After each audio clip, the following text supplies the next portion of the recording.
Assalamualaikum, welcome back to my channel. Aku Enam 9. Okey, kisah seram 5 yang aku nak kongsikan pada korang adalah kisah pengalaman seram aku bersama family aku di sebuah rumah sewa di sebuah kampung di Terengganu.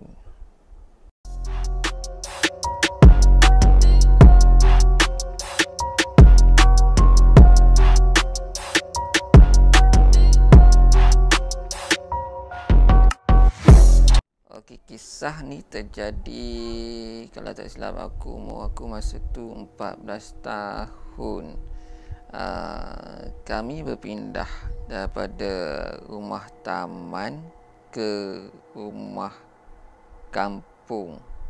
Dan rumah yang kami sewa tu adalah rumah papan, bukanlah rumah batu, guys. Rumah tu disewakan kepada kami dengan harga RM150 sebulan.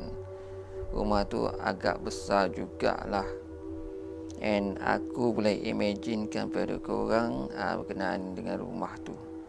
Okey, rumah tu tandas dia di luar rumah, guys. So kalau nak membuang pada malam hari, kami kenalah berteman, guys. Kalau tak, memang tak ke tandas lah, guys. Kos di belakang and tepi tandas tu adalah semak samun. And tepi sebelah kiri dan depan rumah ada sedikit tanah terbiar. Jadi petang-petang kami adik-beradik bermain di tanah terbiar tu, guys. And selainnya berbasikal meronda kampung. Nak dijadikan cerita, pada satu malam tu, pada masa kami nak pindahkan barang daripada rumah taman masuk ke rumah sewa tu, guys, aku dan adik aku berdua ikut lori yang bawa barang pindah ni, guys, ke rumah sewa tu. And sampai saja di rumah sewa tu, guys, aku dan adik aku ni bantu driver lori tu turunkan barang. And selesai turunkan barang, driver lori itu pun terus berlalu pergi. Dan tinggallah aku dan adik aku di depan pintu rumah tu, guys, menunggu mak dengan ayah aku sampai. Masa kami sedang tunggu mak ayah kami sampai di rumah tu, guys, tiba-tiba je kami terdengar bunyi kucing bergaduh dari arah belakang rumah sewa tu, guys. Bunyi kucing tu sebiji macam bayi menangis, guys. So kami pun nak lari, memang tak berani lah, guys. Kawasan rumah sewa tu gelap. So kami pun tunggu sehingga mak dan ayah kami sampai di rumah sewa. Tak lama selepas tu, guys, mak dengan ayah aku pun sampai di rumah tu. Lega aku rasa. So selepas tu, guys, kami pun pakak-pakak angkat barang pindah tu masuk ke dalam rumah. And then kami bermalam di rumah tu, guys. Adik-beradik aku yang lain semuanya bermalam di rumah lama kami di taman, guys. So malam tu aku dan adik aku tidur di ruang tamu, and mak dan ayah aku di bilik dekat dengan dapur, guys. So masa tengah malam tu, guys, tengah kami tidur, aku terkejut dengan bunyi burung hantu yang singgah di tepi rumah sewa tu guys. Betul-betul dia hinggap di tepi rumah tu guys. And dia punya bunyi tu guys memang bergema satu rumah tu guys. Memang scary tu guys. Aku ingatkan bunyi anjing menyalak panjang je seram guys, tapi bunyi burung hantu lagi seram. Aku pun kejutkan adik aku, ajak dia masuk tidur di bilik mak dengan ayah aku. Jadi malam tu aku, adik aku tidur sekali dengan mak dan ayah aku dalam satu bilik guys. Okey, ini baru episod 1 di rumah tu guys. Okey, episod kedua di malam lainnya pula guys. Aku dan adik aku masa tu tengah tidur di ruang tamu juga guys. Kalau diimajinkan di luar rumah tu guys, berhampiran dengan ruang tamu tu guys, ada sebuah perigi guys. Jadi malam tu aku terkejut, tersedar daripada tidur. Aku terdengar seolah-olah ada sesuatu yang sedang tawaf keliling perigi tu guys. Tapi malam tu aku buat dono. Episod ketiga di rumah tu guys,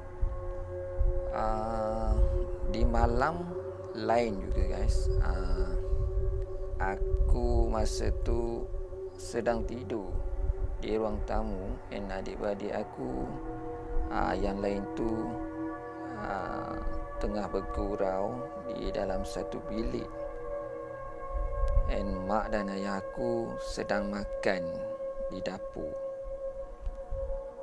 Tiba-tiba bunyi dentuman panahan peti guys. Jadi aku pun terkejut dari tidur, dan terus aku lari terus pergi ke dapur dekat mak dan ayah aku tu guys. Begitu juga dengan adik-beradik aku yang lain. Cuma tinggal seorang saja, adik aku yang bongsu sekali guys. Dia tertidur dalam bilik yang diorang bergurau tadi guys. Selepas panahan peti tu guys, lampu dalam rumah tu ada yang terpadam dan ada yang masih menyala guys. So lampu dalam bilik tempat diorang bergurau tu guys, lampu dalam bilik tu terpadam. Jadi abang aku pun guna lampu suluh untuk ambil adik aku dalam bilik tu guys. So masa dia nak masuk dalam bilik tu guys, dia tersuluh jendela di depan pintu, betul-betul depan pintu bilik, pintu masuk bilik tu guys. So masa tu dia ternampak jendela tu gelap walaupun dia tengah suluh ke arah jendela tu guys. Tapi masa tu abang aku buat dono dan terus ambil adik aku bawa keluar. And malam tu guys, kami tidur satu family dalam satu bilik mak dan ayah aku guys. And pagi esokan tu kami bangun, kami buka pintu, and kami terkejut. Panahan peti pada malam tu guys adalah di pohon kelapa depan rumah kami guys. Episod keempat pada malam lainnya guys, masa mak aku tengah tidur, dia terjaga dan dia terkejut ada satu lembaga berdiri di depan cermin dalam bilik dia guys. Apa yang dia nampak? sebentuk tubuh yang gelap, hitam legam, and mata yang berakar. So mak aku buat tak tahu je guys, and teruskan tidur. Episod yang kelima guys, masa tu pada tengah malam, mak aku terjaga dari tidur nak ke tandas. Jadi mak aku pun bukalah pintu dapur tu, nak keluar ke tandas tu guys. Jadi masa tu mak aku terkejut. Dia ternampak basikal yang aku simpan di bawah garaj depan rumah tu ada di bawah pohon kelapa yang kena panahan petir hari tu guys. Mak aku pun kejutkan aku untuk ambil balik basikal aku di pohon kelapa tu, simpan ke bawah garaj. Tapi malam tu aku tak berani guys. So aku kejutkan abangku, minta tolong abangku yang ambilkan basikal tu guys dan simpan ke garaj. Episod yang ke-6, ayah aku baru perasan guys, di sekeliling dinding sebelah luar rumah tu guys ada calitan bekas tapak tangan yang berwarna putih kekuningan. So ayah aku tanyakan pada owner rumah tu guys, and then owner rumah tu kata itu adalah tepung tawar untuk pagarkan rumah tu guys. Dia kata dia tak boleh duduk di rumah tu guys. Dia akan rasa kepanasan dan serba-serbi tak kena. So itu sebablah dia sewakan rumah tu pada kami guys. Patutlah hari demi hari ada je benda yang tak kena terjadi di rumah tu guys. Kalau tak silap aku, hampir 1 bulan gangguan demi gangguan menghantui kami kan. Lepas sebulan kami duduk di rumah tu guys, barulah gangguan demi gangguan tu hilang dengan sendirinya guys. And kami pun dah rasa selesa di rumah tu guys. Cukup setahun kami duduk di rumah tu guys, owner rumah tu pun minta nak duduk balik di rumah tu guys. So kami pun berpindahlah ke rumah sewa yang lain dalam kawasan kampung tu. Selepas kami pindah ke rumah sewa yang baru tu guys, aku bersama adik aku nak ke kedai pada waktu malam.